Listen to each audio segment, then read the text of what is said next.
Hi, I'm Maisie Williams, and I'm kind of just waiting for someone to come on stage and tell me that there's been some sort of miscommunication and that I should probably leave. No?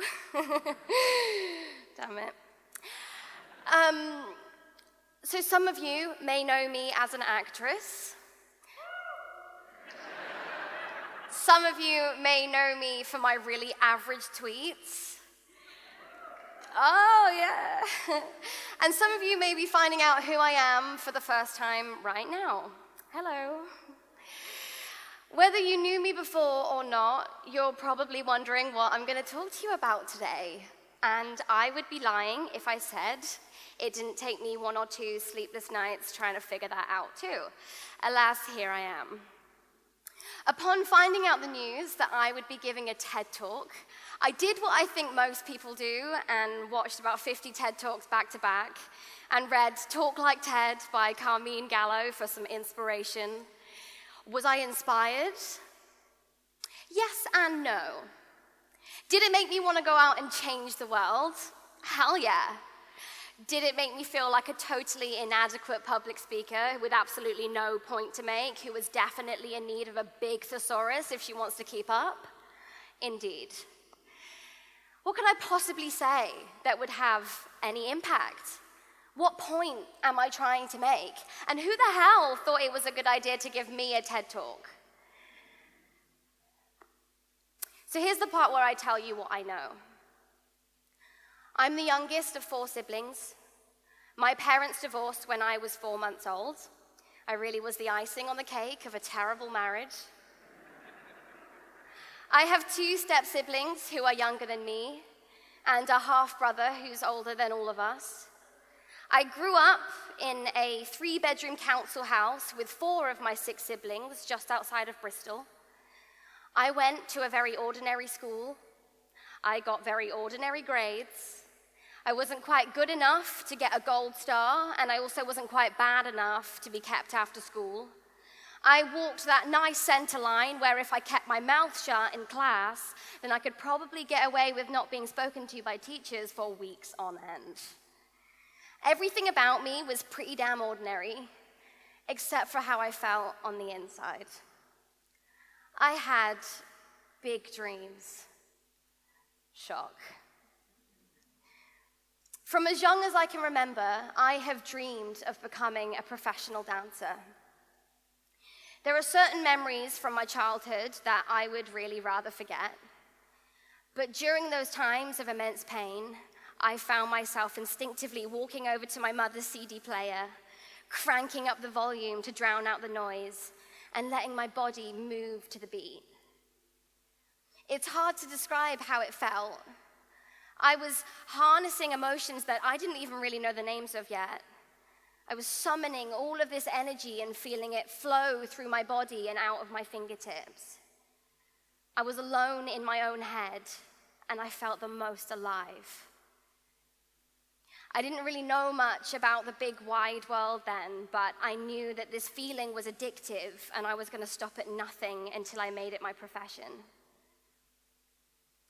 At 8 years old, I was enrolled in dance class, and by 10, I informed my mother that I didn't want to go to school anymore.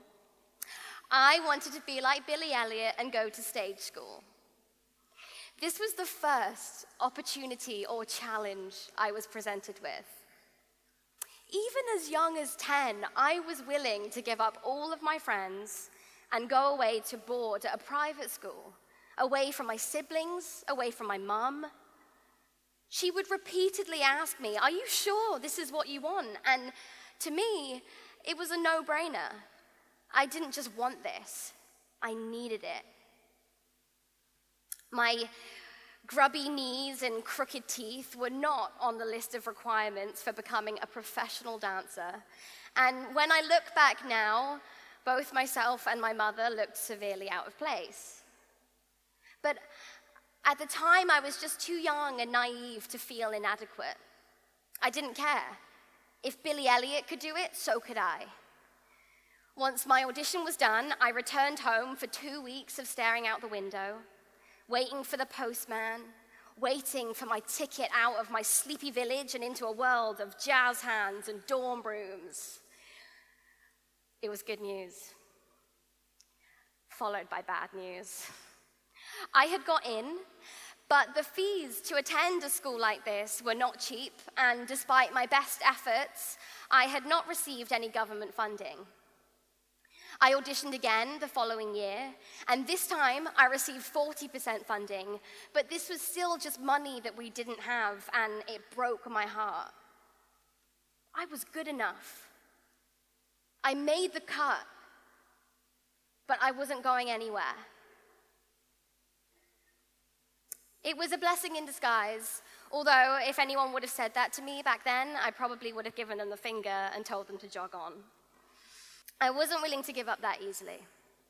So, at age 11, I was bursting with excitement when my dance teacher informed me of a talent show which boasted opportunities of making you a star. This was the second opportunity I was faced with. I entered into singing, acting, dancing, and modeling. The talent show consisted of workshops and seminars with specialists who would help train you up for your performance at the end of the week. After meeting a woman called Louise Johnson in an improvisation acting workshop, she gave me the words bowling ball and asked me to create a short scene inspired by these words.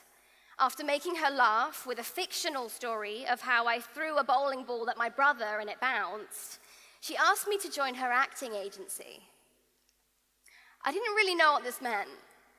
I knew that I would do auditions for films and maybe become an actor, but I still had big dreams of becoming a professional dancer, so this woman was going to have to work a lot harder than that if she was going to convince 11-year-old me that I was going to become an actress. Was this going to take time away from the 30 hours of dancing I was doing a week? And what if I didn't get the part? Was this going to be too upsetting? And do actresses have teeth like mine? Because if they do, I'm yet to watch any of their movies. After meeting Louise in the February of 2009, and trying but failing to land the part in the hit sequel Nanny McPhee 2, The Big Bang, my second audition was for a show called Game of Thrones. This was the third opportunity or challenge I was presented with. I climbed the steps to the Methodist church with my mother's hand in mine. I perched my tiny bottom on one of the seats outside the audition room and listened to an annoying girl with her even more annoying mother tell me all about the number of auditions she had done prior to this one, and also about her pet fish. My name was called and I stepped inside. I had a hard Bristolian accent and dark rings around my eyes that were so big they took up half my face, and a hole in the knee of my trousers which I tried to cover with my left hand as I was talking to the kind lady who taped my audition. But as soon as she pressed record, it all drifted away. Much like when I was dancing in my mother's living room, I harnessed all of my insecurities and self-doubt and let it flow through the words that came out of my mouth. I was cheeky. I was loud. I was angry. And for this, I was perfect. After getting the part and shooting the pilot episode, the show slowly grew to become one of the biggest shows in television history. To this date, we've smashed previous HBO viewing records. We've been nominated for over 130 Emmys, making us the most Emmy-nominated show to ever exist. We've recently finished shooting our 8th and final season, which is predicted to smash records that we've already broken. And nearly a decade to the date since my first audition, I'm still wondering, when am I going to get to be Billy Elliot? I joke, but in all seriousness, I have absolutely no plans of slowing down. Throughout my time in this industry, it has been a minefield. I have grown from a child into an adult, and from 4 feet tall into a whopping 5 feet tall. I have constantly been trying to say the right thing, accidentally saying the wrong thing, trying not to swear too much, and trying to stop saying like all of the time. In February of 2017, a friend of mine, Dom, and I were swigging beers in my kitchen, and he confessed to me that there is a huge problem with the creative industries. I agreed. The series of events that had got me to that point were based mainly on luck and timing and were unable to be recreated. He suggested to me that we create a social media, but just for artists, to be able to collaborate with one another and create a career. This was the 4th opportunity or challenge I was presented with. Great, I thought. How the hell do we do that? And Daisy was born. Of course, everyone who I spoke to about my latest endeavor thought that I was mad. However, I know that this is something that I can help change. This last year in the industry, we've seen a huge shift with the Me Too movement. The industry is built with gatekeepers holding all of the power and selecting who they deem talented enough to advance to the next level. More often than not, it's easier to catch the attention of those people if you have graduated from an expensive school. But even then, I have so many friends who are fresh out of art school, having trained for years, and are still no closer to creating a career. Now, I'm not claiming that with Daisy I can make everybody a star, but I do believe that the key to success within creative industries is collaborating. Actors are only as good as their writers. Musicians are only as strong as their producers. And designers need their teams. To start the company, we self-funded. I had a pot of cash from Game of Thrones that I was free to invest wherever I liked. Dom had a series of businesses from the age of 16, which meant he was also left with a pot of cash. We threw our money together 50-50, and we built a team. Now, Lady Gaga has repeatedly said that there could be a room of 100 people, and 99 don't believe in you, but it just takes that one person to believe in you, and they can change your life. Well, now we had a team of 6. Over the next 16 months, we built our MVP. Now, if you're wondering what an MVP is, I only found out what it is about 6 months ago. And from what I can gather, it's a product which proves there's a problem worth solving with the minimum team effort. So basically, from my point of view, you're marketing something which you know is going to be good one day, but is a little bit bad right now. And for us, that was an iOS app. The 6 of us made an office in Dom's garden, and on the 1st of August 2018, we released our version 1. We had over 30,000 downloads in the first 24 hours, and over 30,000 comments asking when the Android version was going to be coming. Despite our app being imperfect, buggy, and literally built by one man alone, this was exactly what we needed for people to invest. We learned a lot from our angry users and our scary investors, and over the last 6 months, we have grown our team to 16 people. From then till now, we have been building version 2, which we will be launching in April. Within the industry, there is a common phrase which I think we're all pretty familiar with, and that is, it's not what you know, it's who you know. And with Daisy, I hope to give that power back to the creator. I want to encourage people to create a list of contacts that they will work with and support as they take their first steps into the fickle and often challenging creative world. I am of the generation who grew up with the internet.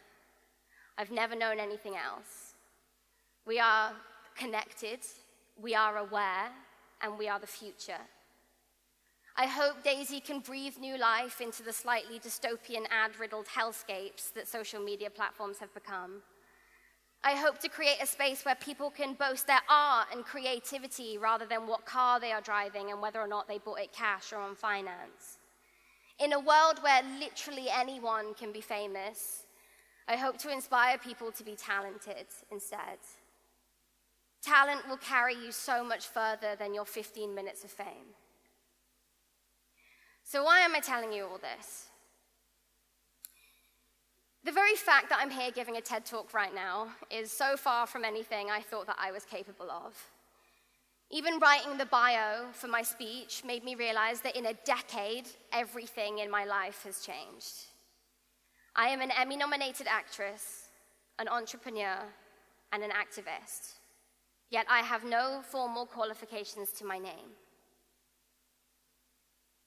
When I left school about 7 years ago, I made it my mission to continue learning even though I never wanted to set foot in a classroom again.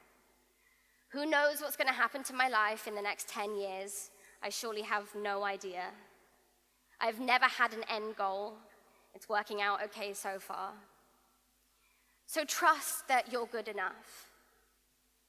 If there's one thing that I've learned, it's that there truly is a place for everyone.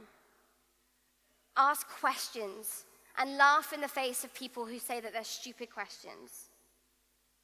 Be open to learning and admitting when you don't know what the hell is going on. Refuse to hold yourself back and dare to dream big. Thank you for listening.